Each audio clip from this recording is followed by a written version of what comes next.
The storm knocked the power out at 2 in the morning, and by sunrise, the basement had 4 inches of standing water, even though the sump pump under the stairs looked completely fine, still plugged in, still sitting exactly where it belonged.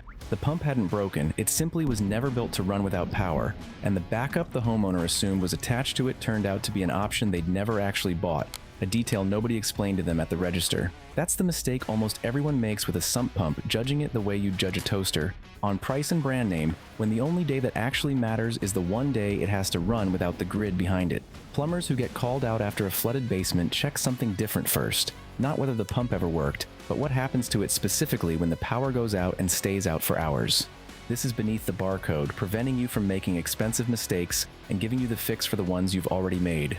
Today, 5 sump pump brands with a documented pattern of failing at exactly the wrong moment, and 3 that plumbers actually put in their own basements. Stick around for the one at the very end, because it doesn't even have a real name behind it, and that's precisely the problem. Wayne is one of the most recognizable names in the category, sold at nearly every hardware store and big box retailer in the country, which is exactly why its warranty pattern matters as much as it does. Owner complaints describe a specific, repeating denial. A pump fails within the coverage window, and Wayne's service team points to a small rubber tether connecting the float switch to the pump body, telling owners that part isn't covered and needs annual replacement, something almost nobody hears at the point of sale when they're weighing one box against another. One owner documented Wayne refusing a warranty claim on a 2.5-year-old pump, citing inadequate outdoor shelter, despite the unit sitting in a covered pit exactly as installed and never moved. Layer on a separate recurring complaint, the pump shaft rusting solid inside the housing well before the 5-year warranty period ends. The mechanism is straightforward. The float tether is a wear part in constant water contact, and Wayne's own warranty language excludes it, meaning the component most likely to fail isn't the one the 5-year headline number is actually protecting on the box. A homeowner budgeting for 5 years of coverage can be facing a full replacement and a fight over documentation well before that window closes on them. If you're buying Wayne, budget for the float tether as a wear item you'll replace on your own dime within the first year or two. Keep dated photos of the installation from day one, and read the warranty's exclusions before you need them, not after. Superior Pump sells 2 genuinely different products under one name, and the gap between them is the whole story here. Their cast iron line earns consistently strong reviews, heavy, quiet, and durable enough that owners describe it as bulletproof after years of use.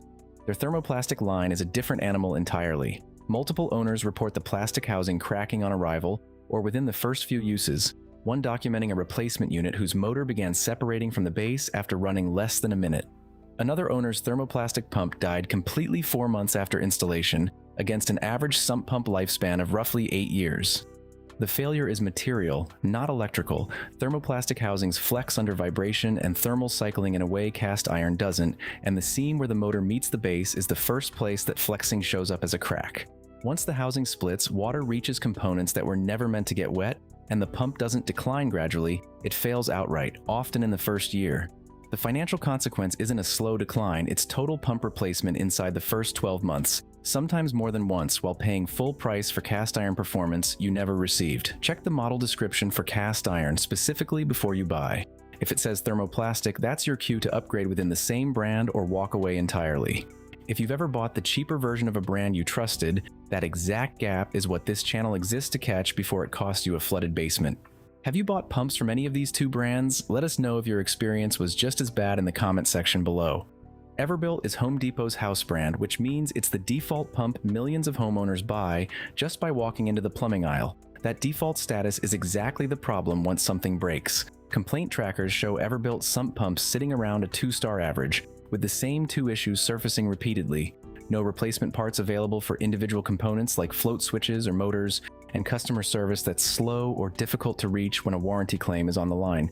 Here's the mechanism that makes this expensive. A name brand pump with a failed float switch is typically a $20 part and a 10-minute fix. An Everbilt pump with the same failed switch often can't be repaired at all because the part simply isn't stocked anywhere, forcing a full pump replacement for a problem that should have been minor. One owner described being told a replacement motor alone would cost roughly the same as an entirely new pump and motor together. That turns a small, cheap repair into a full-price replacement, a pattern that shows up across import house brand pumps generally, not just this one. If you already own one, buy a spare float switch now, while it's still available rather than after the original fails and you discover it's already been discontinued. If a similar house brand pump is the cheapest option on the shelf, ask the store directly whether individual replacement parts are sold before you commit to it, and get that answer in writing if you can. Moving on, Basement Watchdog makes battery backup systems, specifically the pump meant to take over during the exact scenario this video opened with, a power outage during a storm. Owner complaints describe a repeating failure chain.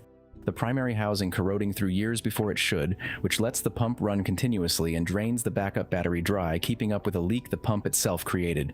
There's a second financial trap layered on top. Some systems are sold as a unit priced around $200 that doesn't actually include the battery, which is sold separately and can add another $100 or more before the system can function at all, a detail easy to miss at checkout.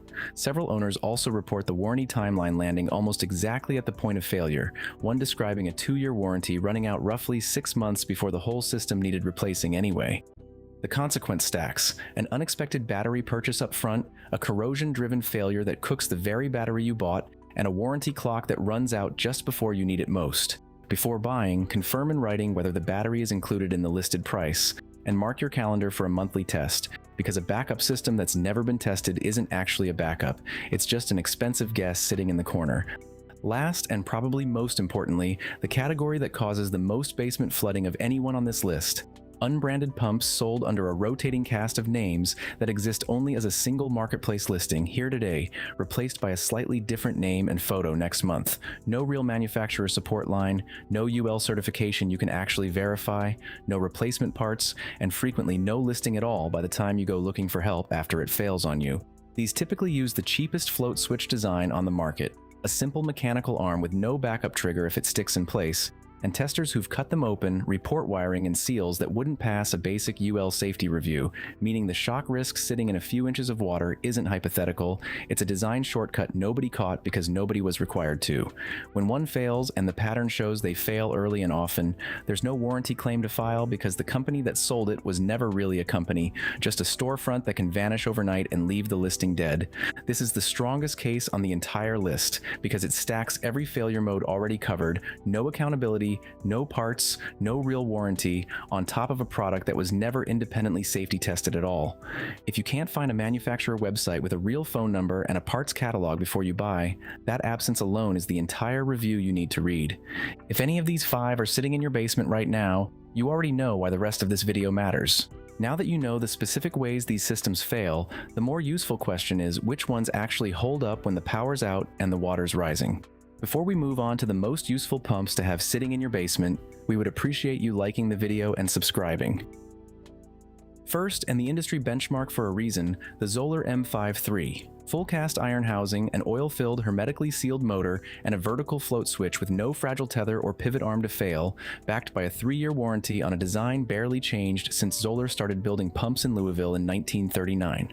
Waterproofing contractors buy these by the pallet specifically because the callback rate is low enough to stake their own reputation on, year after year, job after job. The trade-off: at 1/3 of a horsepower, it's sized for an average residential pit, not an unusually high water table, where a step-up model earns the extra cost. For most homeowners, this is simply the correct default, the one to buy when you'd rather not think about your sump pump again for a decade.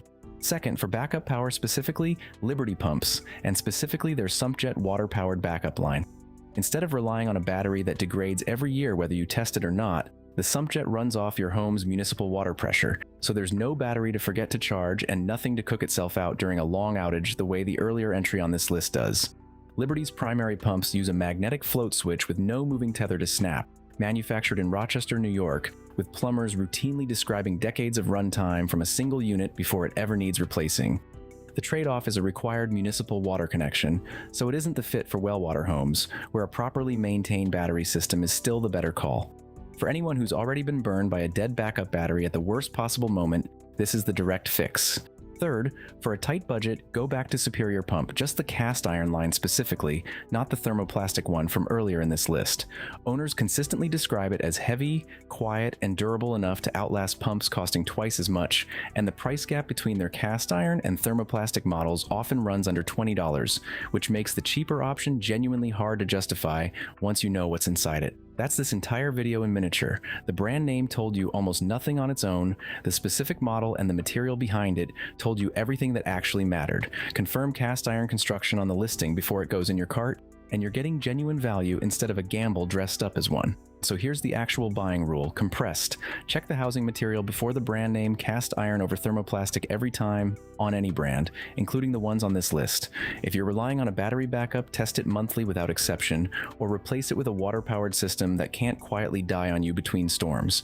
And before you buy anything, confirm a real company with real replacement parts stands behind it, because the day your sump pump matters most is the one day you can't afford any of that to still be a mystery.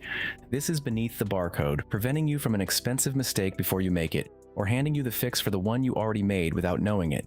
If this saved you from buying blind on your next trip to the plumbing aisle, subscribe, because we cover exactly this kind of thing every single week before it costs you a flooded basement of your own. Also, let us know in the comments your experience with sump pumps. Your experience can help someone else prevent the same mistakes.